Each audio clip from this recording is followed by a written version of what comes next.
Good morning, everybody. I'm Mark Kirby. We're working on some Accounting 6 stuff, a little Excel. This is going to be a summary of some statistical things that doesn't get covered specifically anywhere else in the chapters out of the book. But there's some really cool things that I think you should know and be aware of in Excel. So let's just dive in. I've got some data here that I threw together so that you guys didn't have to sit and watch me do it. We're going to pretend we've got this company here, the Daily Sentinel. I can talk. The Daily Sentinel. This is their distribution report for this newspaper. We can change the date to whenever we want. So for July, the month of July, they had circulation, meaning the newspapers that they sold every day were in this column. Here's the date, July 1 through July 31. I randomly assign them a day of the week because we're going to play with this in a little bit. Then I put in a column for last year's circulation, okay, just so we can compare this year to last year. And let's just do that real quick here. Increase or decrease this year over prior year. So I want to take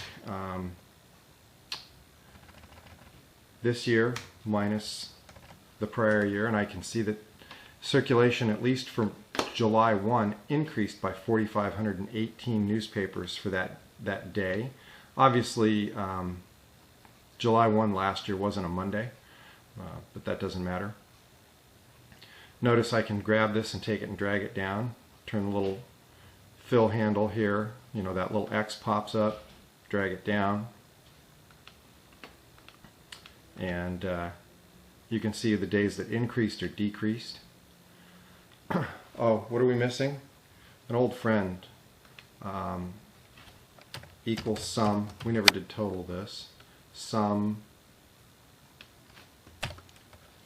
So in the whole month of July we sold 1.89 million newspapers, and sum. Last year we sold 1,900,000 newspapers, so we sold less, kind of indicative of what's going on in the newspaper industry right now.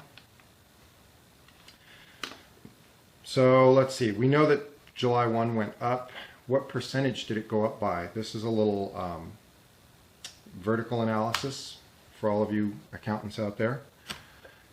Take the change divided by the prior year, and it went up by 9.9%. And I can take that and drag it down, and you can see the percentage change for every day of the month. Okay? Cool little indicator. I put a little up-down column over here. We could do something simple like equals if, our old friend the if test.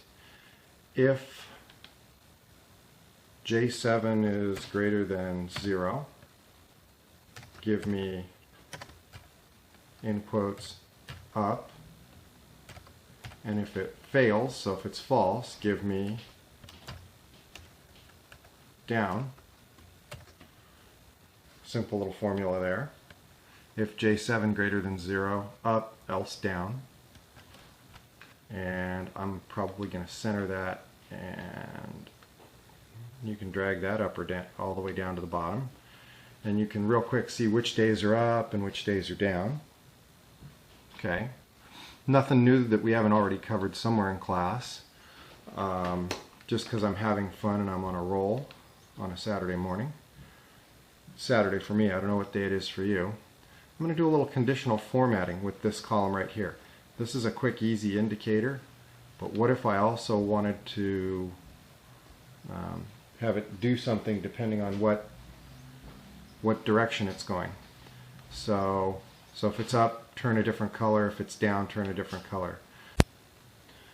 Okay, so I have up and down, and I can take those, and if it's up, I want to show one color. If it's down, another. You can go to Conditional Formatting on the Home tab, create some new rules, format cells that contain. If the cell value is equal to up, format it, and let's fill. Let's do a fill command. Pretty green, maybe. I'm gonna make it real green. Click OK. Notice it turned them all green, or at least the ones that say up. Conditional formatting, new rule, format cells that contain cell value equal to down, and I can format that this red color. So I just want you to see that normally we do things with numbers in here. You know, if it's greater than 0, less than 0, greater than 1,000,000, you can use words. You can type things in here using English words or other characters, and bang, it'll still test for that and treat it appropriately. So our chart filled in kind of nice here. So we've got circulation, we've got you know, prior increase or decrease and up or down. So we've done a little analysis with some nice totals.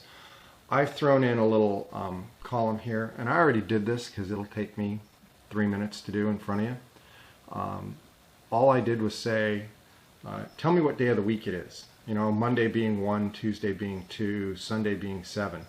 So if the day is 1, or if the day is Monday, give me 1. If the day is Tuesday, give me 2. If the day is Wednesday, give me 3. If it's Thursday, give me 4. If it's Friday, 5. If Saturday, 6. If Sunday, 7.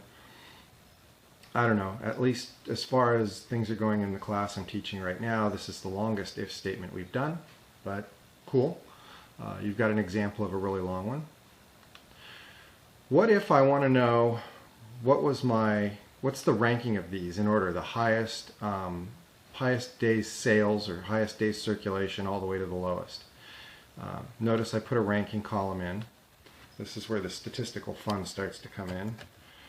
There's as with most other things in Excel, there's a function for that. I know I say that a lot. Equals R-A-N-K. Spell it right, it will work. Rank.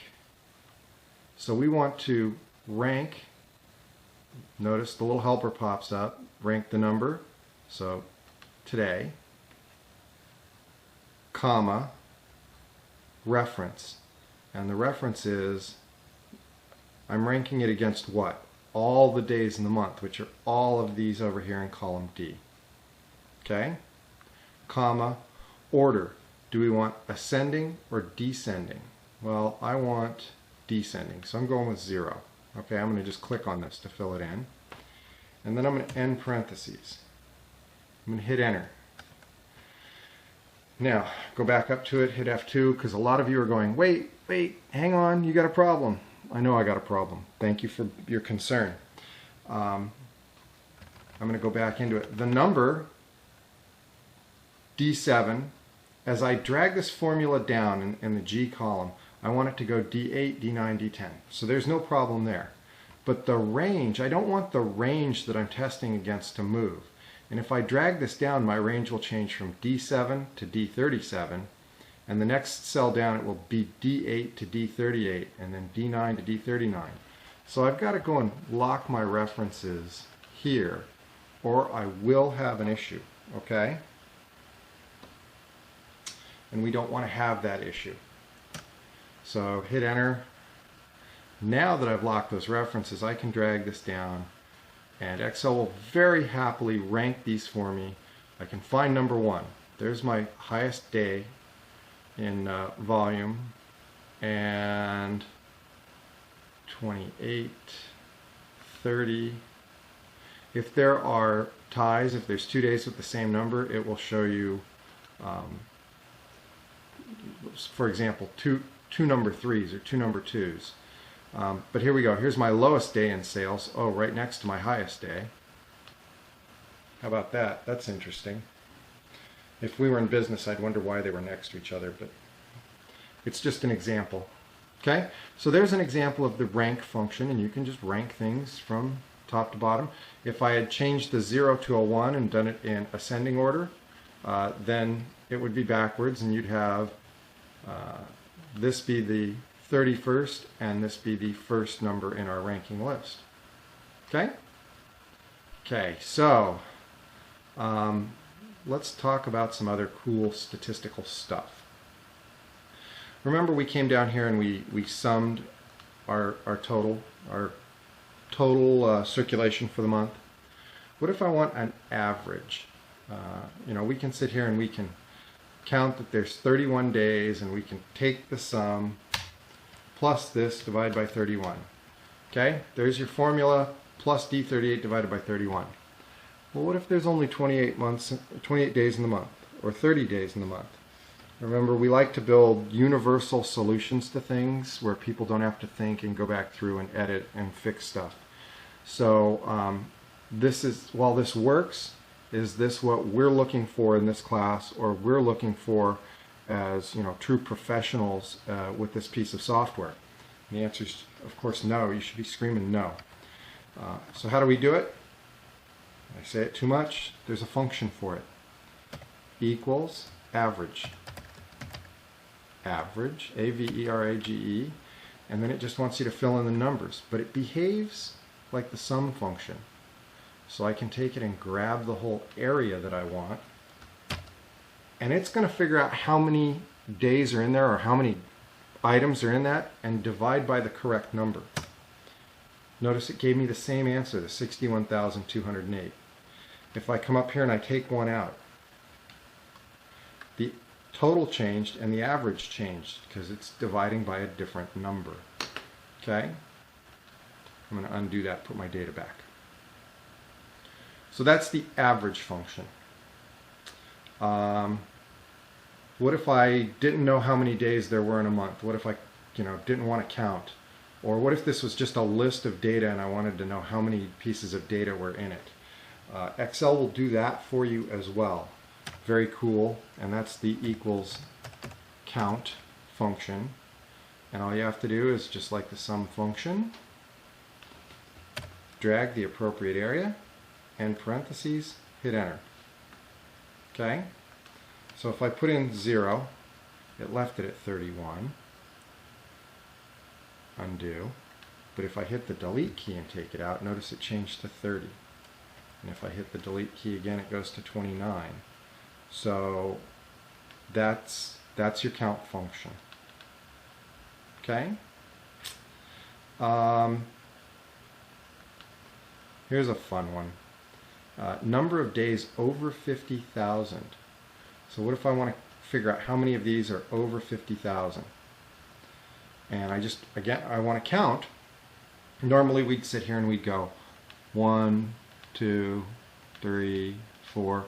Okay, and we sound like that sounds. We sound like we're in 3rd grade. We, however, are smarter than that. Okay, sorry about that. So again, we don't want to sound like we're in 3rd grade and count these and then have to hard code some number in. We want to count the number of days greater than 50,000. There's a function for that. Equals count if. This seems really simple, right? Count it if. Put the two together, and it's going to do it for us. Notice the little helper pops up. Count the range. So I have to tell it the range I want. Drag it with the mouse, just like you would with sum, comma, and then it wants the criteria. Now with the criteria, you got to put them in parentheses. Don't know why. It's one of these little quirky things.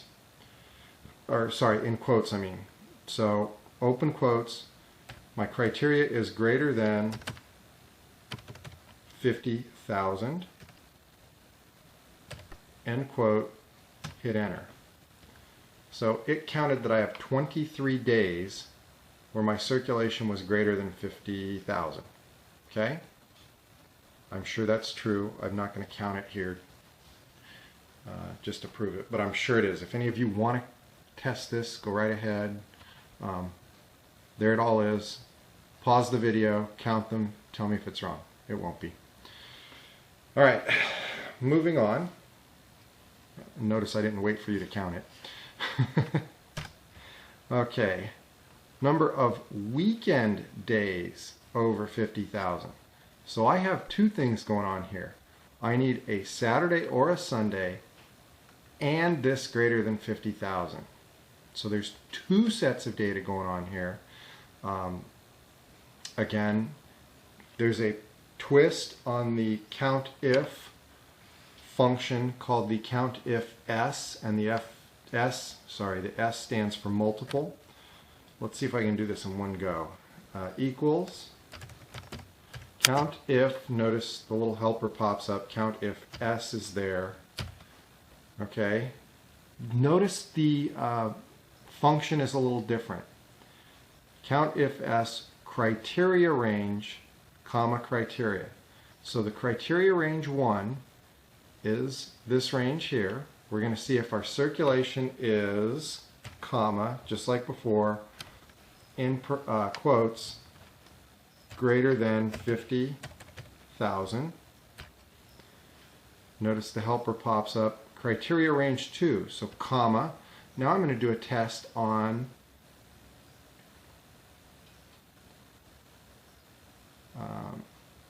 and I'm going to make it simple for myself. I'm going to use the numbers just so I don't have to keep typing in Saturday and Sunday. So if criteria range 2,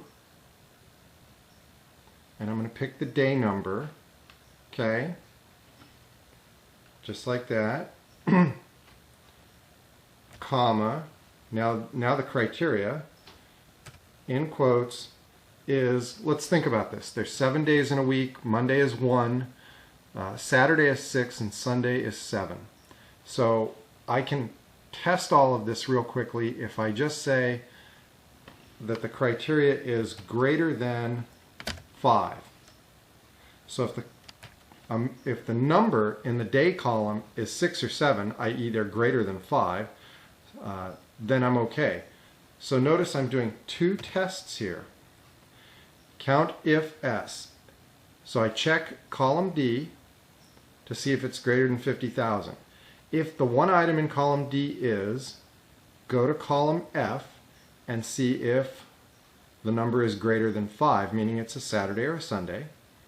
And both of those have to be true. And if they are, it will count them. And there are 6 weekend days where circulation was greater than 50,000 newspapers. Okay? Oh, and just for those of you who care, the Daily Sentinel is not the local Santa Cruz newspaper. For those of you who are into the early days of television, it may pop out as having been something else, but it's not the Santa Cruz newspaper. Okay, so that's the count, COUNTIF, COUNTIFS. Okay. We haven't done it yet, but there's also a SUMIF and a SUMIFS, and they behave the same way. I don't have this really set up where we could do an example. Yeah, we can. Let's do that. Let's do that real quick. Not that I set this up with the plan in mind. We've done the sum already right here. Okay, so notice count, sum. I'm going to do the equal sum right here just to kind of build and show you we can sum this whole area for circulation. So there's your sum. Now I want sum if the numbers are over 50,000. Sum if. Notice the options popped up there. I have sum if s, sum if. This is the sum if. Again, drag the range. Notice the criteria are the same as the count if, comma, in quotes, greater than 50,000, end quotes and parentheses, hit enter. Oh, formatting challenge. Get the commas in there.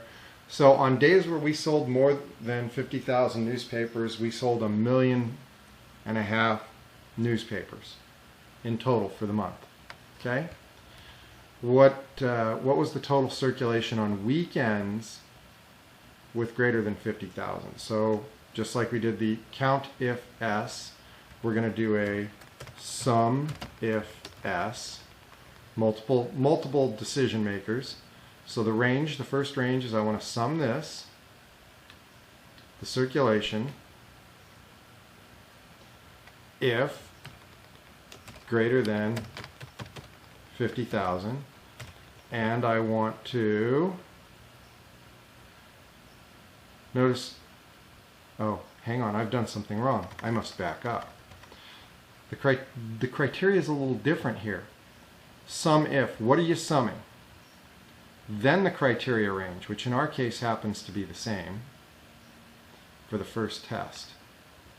So we're going to sum D7 to D37, comma, if D7 to D37 is greater than 50,000.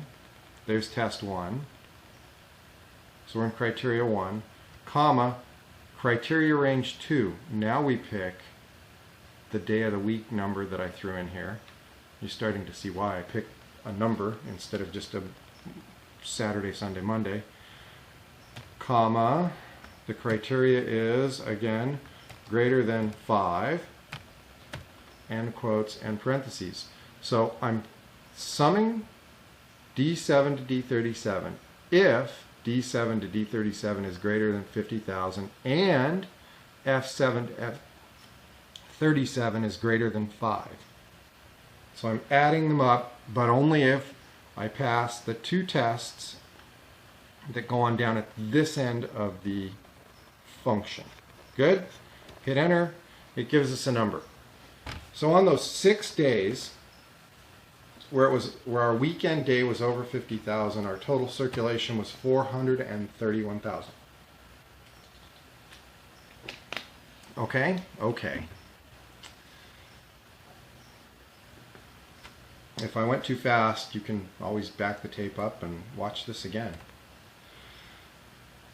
Highest daily circulation. What if I just want to know the largest circulation? Well, we know from the rank function that our largest circulation happened on July 12th, Friday, July 12th, at 84,000 newspapers. Okay? There is a function that will just give us that one, and it's equals large, L-A-R-G-E, spell it right, yes. Large, pick the area. And notice it calls this an array in the helper. In an array, it's not a range. I could take the whole thing, you know, I could drag from A1 to S554 and it would check all of that. Okay? So I picked my area, large area D7 to D37, comma, now it wants to know what K is. If I click on K here, all right, I'm gonna go to the wizard and show you this, but I'm gonna just put in 1 right now, and you're gonna take that on faith for a second. K is the nth largest number in the group, so I want the first largest number. That's why I put in 1. And I'm going to get that 84,000 number. Okay? If I go back and I change this to 2, it will give me the second largest number. If I want the third largest, put in 3, and so on. Okay? That K factor is a very powerful thing. You can look up, oops, don't type in K, type in 1. So you can look up just about any number in here that you want. You know, I want the 532nd largest number in my array, and it'll give it to you. There are uses for that, not that we'll come across it in this class, okay? What was the lowest daily circulation? Well, if you know Excel will do large, you know it's got to do the smallest one. So equals small, select your range, comma, 1 for the first smallest one, hit enter, and it gives you that smallest day's circulation, 37,119, which was right here, and we also ranked it as the 31st busiest day. So that totally worked. It makes sense. Good. All right. Here's my list of what I wanted to cover today. Sum, if, count, rank, large. Oh, you could do min and max too. In place of large and small, you could do min or max. Equals max. And the only challenge with max is, and why I like large better, max doesn't have that second variable. Notice it just takes that and it only gives you the largest one. Large lets you have that k variable where it lets you make this selection, and I find myself using that a lot. But if you don't care and you just want the maximum one, you know, max, select the range, go. Same thing with min, equals min, select the range, go, and you know, there is no second variable. Okay? All right. Now let's play with this. Let's do a little breakdown. I set this up to do it. What's the circulation on Mondays? How many Mondays were there? What's the average? What's the total circulation on Tuesdays, Wednesdays, and so on? How many of each were there? And we've already learned all the tools we need to do this. So equals, I want the circulation on Mondays, right? Sum, if, and I want to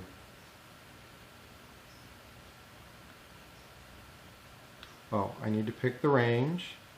The range is here, comma. The criteria is equals 1 for Monday, comma, and then it wants the sum range. Now, what am I going to add up? I'm going to total everything in the circulation column. So the test range, the test, then what you're going to add up. Okay? Hit enter. We sold 267,000 newspapers on Mondays. How many Mondays were there? What's the test for that? Count if. I'm going to count just my days. Highlight my range. If, in quotes, equals 1. End quotes and parentheses. Sorry, I should have scrolled down and showed you that. Count if, F7 to F37, if it equals 1. And there were 5 Mondays. And average circulation is plus 267 divided by the number of Mondays. On average, we sell 53,000 newspapers on a Monday. Now, if you're doing the production planning where you're running the printing press, this is good to know. On Mondays, you're going to need to have about 50,000 of them. What if you only printed up 20 and there was more demand? You couldn't sell them, so you'd be losing sales. Okay? Now, I want to do the same test, but for Tuesday. I could retype this here in this cell, or I could copy this down. The problem with that is I need to lock my references to get the range to stay correct, so that it still continues to check between F7 and F37 and add between D7 and D37. So now I can copy that down, and I got the same 267. Why? Because I need to edit it and change the day of the week to 2 for Tuesday. Okay? The other thing you could do is you could make your test range column E and then type in the word Tuesday instead of 2 for the number. It would work. Okay? I'm going to do the same thing with my COUNTIF. I'm going to set it up where I can copy it down by locking the cell references, and I'm going to copy that down and change it to 2. So there were 5 Mondays, 5 Tuesdays, and this I can just copy down.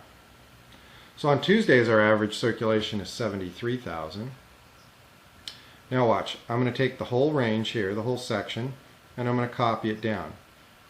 Notice I got what you might think is an undesirable result, because I got 366,000 on all the other days. Remember, we have to go in and edit the day number. Wednesday's 3, and it changes. Wednesday's 3. Thursday is 4.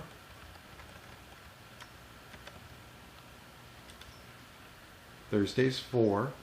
So here we go, just a quick one. SUMIF the F7 to F37 equals 4, which is Thursday, and add up everything in column D. Number of days, COUNTIF everything in column F equals 4, which is Thursday. Okay, notice there's only 4 Thursdays. Friday is 5, is day number 5. So test for 5. Saturday is day number 6. Sunday is, say it with me, day 7. Okay, there you go. We have 5 Mondays, 5 Tuesdays, and 5 Wednesdays in this month, but we only have 4 Thursday, Fridays, and Saturdays. You can see what our average daily circulation is. What is our biggest day? Sunday, which is true, I believe, in the newspaper industry. Tuesday shouldn't be the biggest, but I don't know what's going on there. It's made up data, all right? It's close. So there's some great statistical tools for you, specifically SUMIF, SUMIFS, COUNTIF, COUNTIFS, large, small, minimum, maximum, rank, average, and some cool ways to apply it. Okay? I'm going to save that because I'll probably use it with another class. If you have any questions, bring them to class. I really hope you like my videos and practice with this. It's some really cool stuff that if you don't use it with the homework, you can definitely use with the project for this class when we do the payroll project. And again, good luck with it. Practice. The more you practice, the easier it will become. See you in class.